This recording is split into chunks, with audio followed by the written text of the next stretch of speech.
all these uh, circumstances and events happening surrounding the office of the Vice President is a race to the presidential election in 2028. Unfortunately, they are attacking the office as well.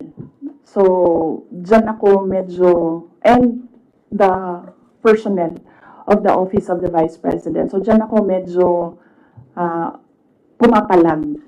Wala namang problema kung atakihin ninyo ako.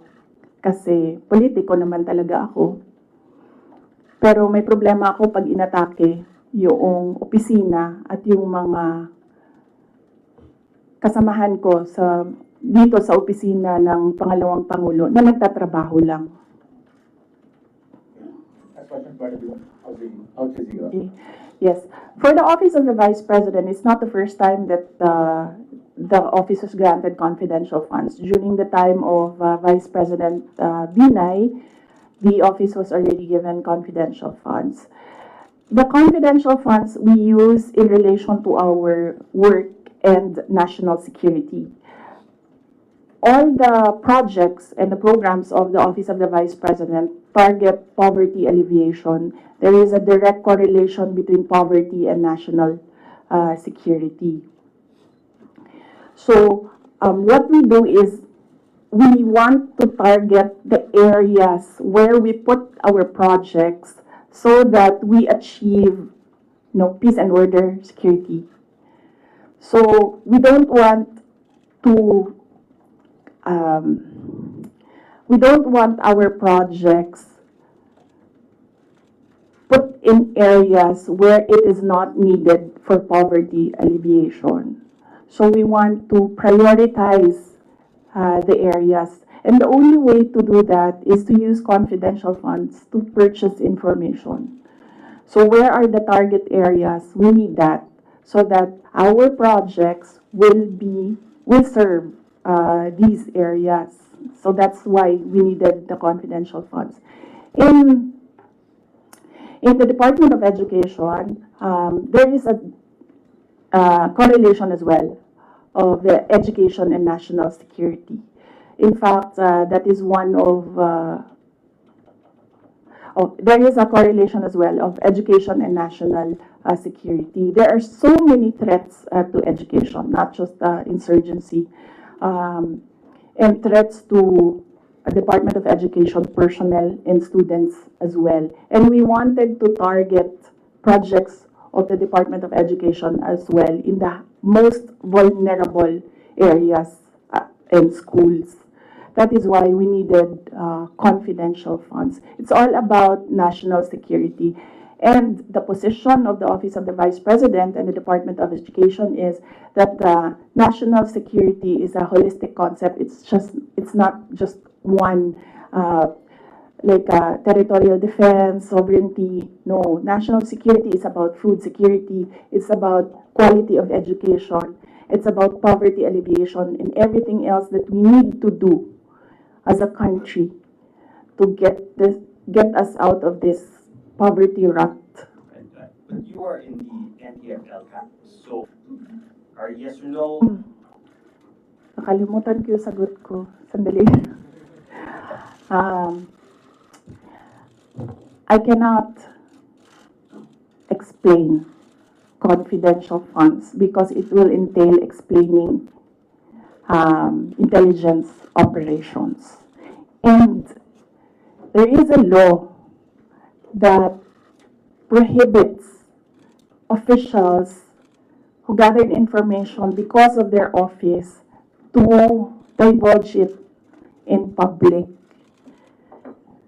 So it's the Anti-Graft and Corrupt Practices Act. There is a specific provision of law. You cannot divulge confidential information that you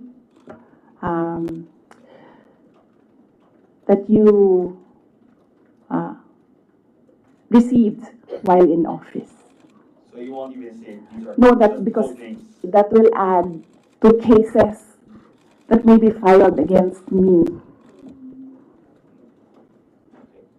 One last. Yes, wala pang update doon sa pull-out and replacement. Nag-aantay kami sa Armed Forces of the Philippines kung kailan nila gagawin yon. Yes, nagpadala ako ng letter sa Chief of Staff ng Armed Forces of the Philippines. Meron lang akong mga nilatag doon na mga requests. Pinakauna doon is hindi na kami tatanggap, hindi na ako tatanggap ng replacements. So kung magtanggal sila, hindi na nila i-replace. Iwan na lang nila kung ano yung maiwan. And kung wala mang maiwan, dahil tatanggalin nila lahat, I already said that I will seek security arrangements outside of the Armed Forces of the Philippines already. During private security services, yes. So, my security services. So that's not considered as a private army. And I do not know if these individuals are allowed to bring guns. So that makes them less of an army mob kung wala silang baril. Hindi ko alam yung sa professional security services. But that is one option that we are preparing for in case there is a pull out of the entire security detail from the Armed Forces of the Philippines. Initially, I asked my husband, and then he said that he'll make arrangements. Out of pocket lang. How much are you estimating for that? Well, wala pa kaming we have not requested for proposals yet from service providers. We have not requested a proposal yet. So, but I think only Filipino organizations or agencies are allowed that kind of service within the Philippines. I think, Mama. I do not know. But I know that they are Filipinos, yes.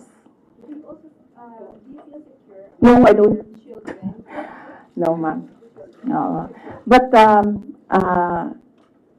no, I do not feel secure. As I said, that there's always been bias because when we see, say for example, DOJ, iniimbestigahan nila yung presscon. Pero hindi nila iniimbestigahan kung bakit kami umabot doon sa presscon na yon. Iniimbestigahan nila ang threat ko, no? Pero they've not ever investigated threats against me, which are all documented, but we do not give them the information because we don't trust them at all. Last two questions right here for you.